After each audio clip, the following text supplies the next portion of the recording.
12:30 1। अब जहाँ पर बैठकर हम कॉफ़ी पी रहे थे और जहाँ पर उनकी गाड़ी खड़ी थी, जिस रेस्टोरेंट में हमें जाना था, जहाँ पर उनकी गाड़ी पार्क थी, उसका सफ़र ज़्यादा नहीं था, 5 से 6, मैक्सिमम 6-7 मिनट का। मैंने उस दिन दानिस्ता तौर पर गाड़ी को बहुत स्लो चलाया और बार बार अपने आप से यही सवाल करता रहा कि आया मुझे ये सवाल पूछना चाहिए, नहीं पूछना चाहिए, पूछना चाहिए, नहीं पूछना चाहिए। मुझे किसी से मिलना था, उसने मुझे एक होटल में मिलने के लिए बुलाया। जब मैं वहाँ पहुँचा तो मुझे पता चला कि वो एक एम्बेसी का फंक्शन है और चंद लम्हात के बाद वो जो फंक्शन है वो डिनर से किसी और जानिब रवां दवा होने लगा।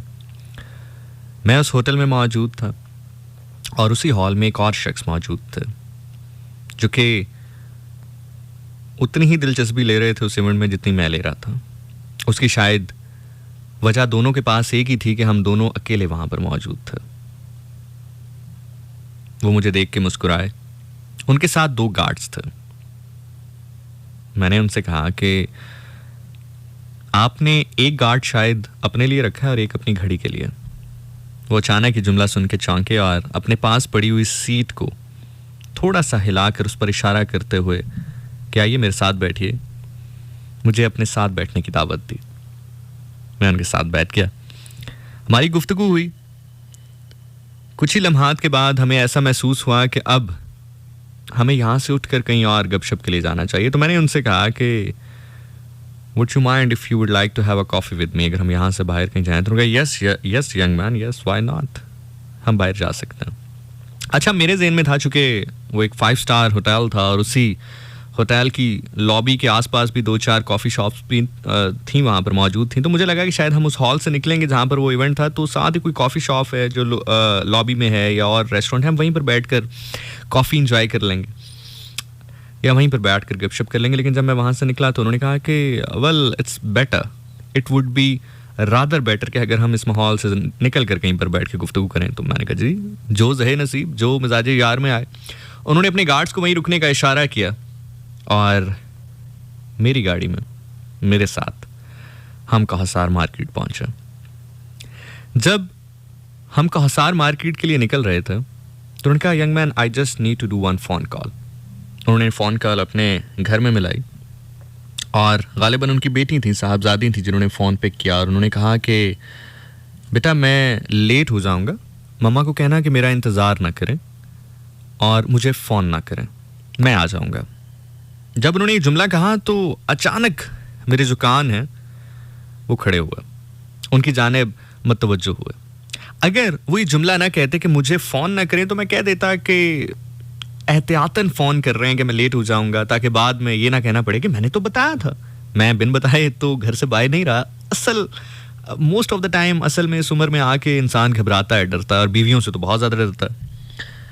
तो जब उन्होंने ये कहा कि मुझे फ़ोन ना करें तो आई वॉज लाइक कि यार हो सकता है मेरे सामने थोड़ा सा भरम दिखा रहे हैं या हो सकता है मेरे सामने थोड़ा सा ज़्यादा सख्त हो गए। इस जुमले का बदला इनको घर जाके देना पड़ेगा।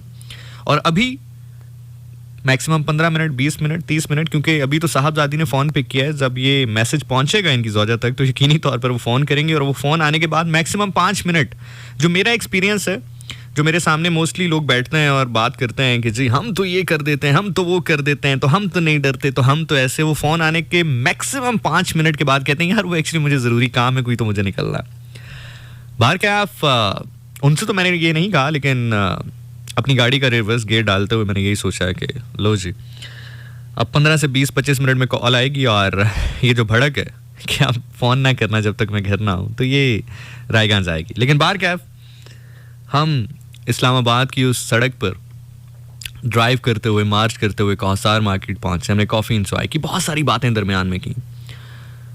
तकरीबन 12, 12:30, 1, 1:30 और देन इवेंचुअली हमें वेटर ने आके कहा कि sir now it's the time कि हमें क्लोज करना है। तो we were like okay brother, we are just going. हमने बिल पे किया। होटल अब जहाँ पर उनकी गाड़ी खड़ी थी हम वहाँ गए। मैंने थोड़ा सा प्री कैप इसलिए दिया कि अगर कल किसी ने इस कहानी को मिस कर दिया हो, इस किस्से को मिस कर दिया हो, तो मेरे साथ जुड़ जाए। अब आज भी सुनने वाले और कल सुनने वाले हम सेम पेज के ऊपर मौजूद हैं। अब कहानी इस मोड़ पर थी कल जब मैं इसको छोड़ कर गया था कि मैं और वो कौसार मार्केट से निकल कर अपने उस रेस्टोरेंट की जानिब, उस होटल की जानिब जा रहे हैं जहाँ पर उनकी गाड़ी पार्क है, जहाँ पर उनका स्टाफ उनका इंतज़ार कर रहा है। साहिब की उम्र कमोबेश 50 साल के करीब रही होगी, लेकिन but he was a very fit and more than a young man. और वैसे भी मुझे ऐसा लगता है जो हमारी से पिछली वाली जनरेशन है वो हमसे बहुत ज़्यादा फिट है। वो आखिरी जनरेशन है जिसने बहुत खालिश चीज़ें खाई हैं। सो एनीवेज जी, जैसे कि मैंने कहा कि वो कमोबेश 2 से 2.5 घंटे मेरे साथ बैठे रहे। हमने बहुत सारी चीज़ों को डिस्कस किया, हालात हाजरा, पॉलिटिक्स, स्पोर्ट्स, बहुत सारी बातों पे बात की, बहुत सारी ऐसी बातों पर भी बात की जो कि शायद मैं आपको अभी नहीं बता सकता। इसलिए नहीं कि कुछ गलत बातें थी या गैर मुनासिब बातें थी, लेकिन कुछ मामलात होते हैं ना, कुछ ऐसी चीज़ें होती हैं जो कि ना ही बताई जाएँ, ना ही डिस्कस की जाएँ और स्पेसिफिकली ऑन एयर ना की जाएँ तो बहुत ही बेहतर होती हैं। सो बार कैफ 2.5 घंटे मेरे साथ गुजारने के बाद जो मेरे लिए ताज्जुब की बात थी वो ये थी कि उनको वो फ़ोन नहीं आया था जो एक्सपेक्ट मैं कर रहा था कि 15 से 20 मिनट, आधे घंटे या घंटे में मैक्सिमम आ जाएगा। वो फ़ोन उनको नहीं आया था।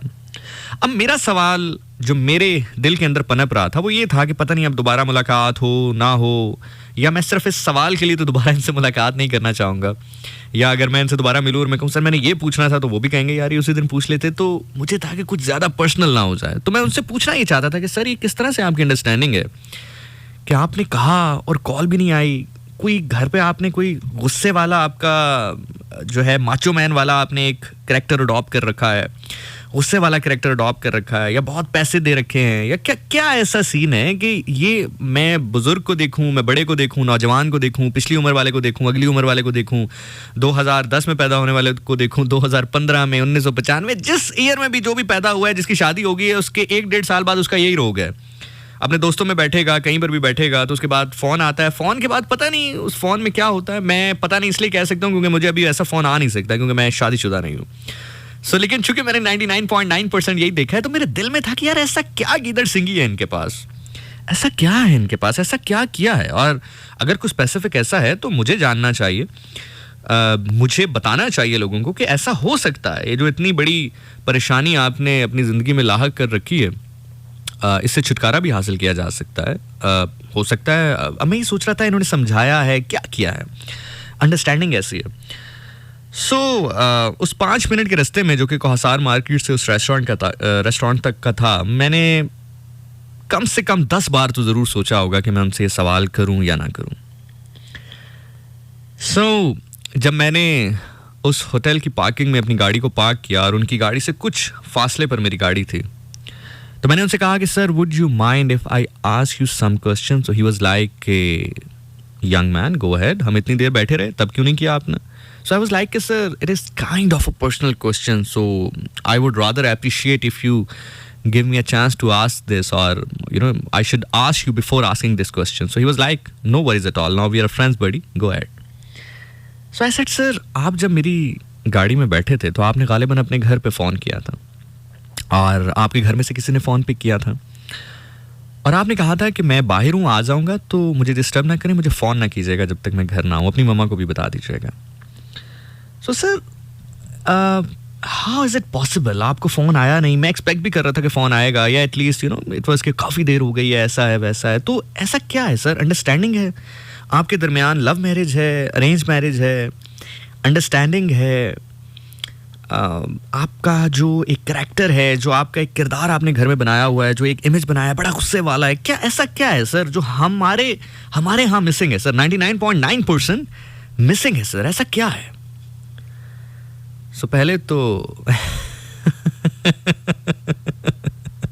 वो मुस्कुराए और उन्होंने कहा कि you know what young man, problem ये है कि हम इसको लव मैरिज, अरेंज मैरिज, कम उम्र की शादी, ज़्यादा उम्र की शादी, इसमें कंफ्यूज करके रखते हैं। हालांकि जो आप कह रहे हो इसका ना लव मैरिज से लेना देना है ना अरेंज मैरिज से लेना देना है, लेकिन फिर भी आपको बताने के लिए, आपका जो सवाल है उसका जवाब देने के लिए आपको बता दूं कि मेरी जो मैरिज है वो अरेंज्ड है और अरेंज्ड होने के बाद मुझे जिस तरह की मोहब्बत अपनी बीवी से हुई शायद मुझे कभी किसी और औरत से ना होगी।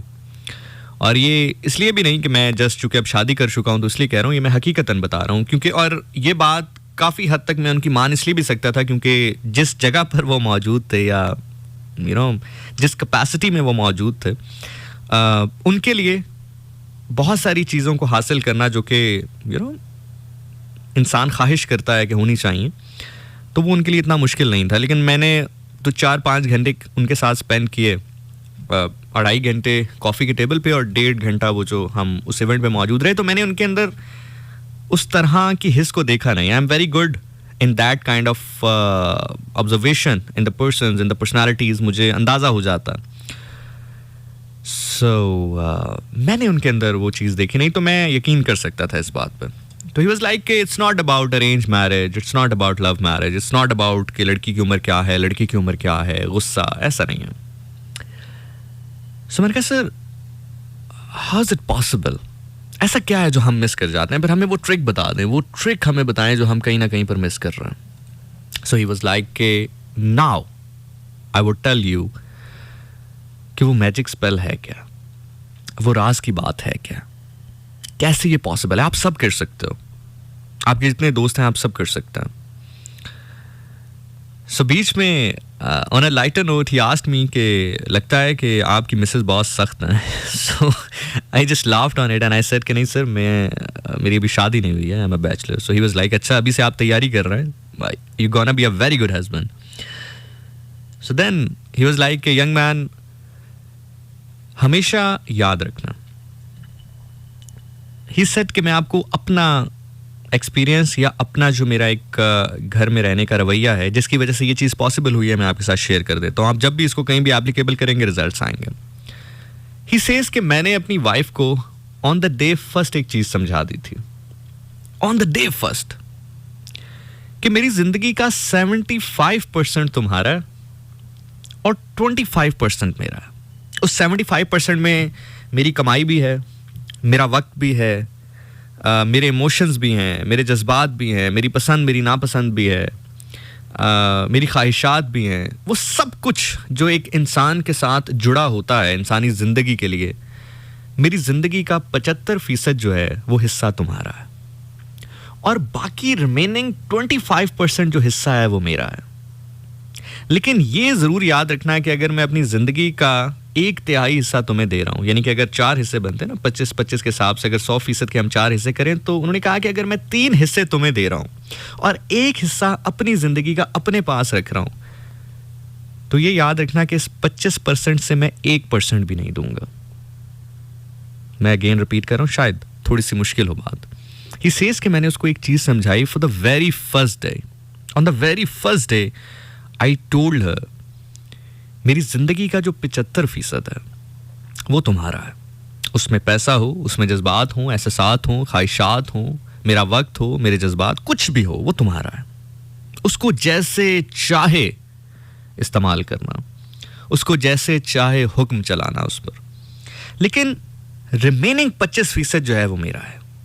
मेरी जिंदगी का वो रिमेनिंग 25% टाइम, वो 25% पैसा, वो 25% एहसासात, जज्बात, ख्यालात, ख्वाहिशात, वो मेरी हैं। उस 25% से मैं 1% भी नहीं दूंगा। सो उस 75% में से जब भी तुम्हें कोई चीज चाहिए, मैं हाजिर। मेरा वक्त चाहिए, मैं हाजिर।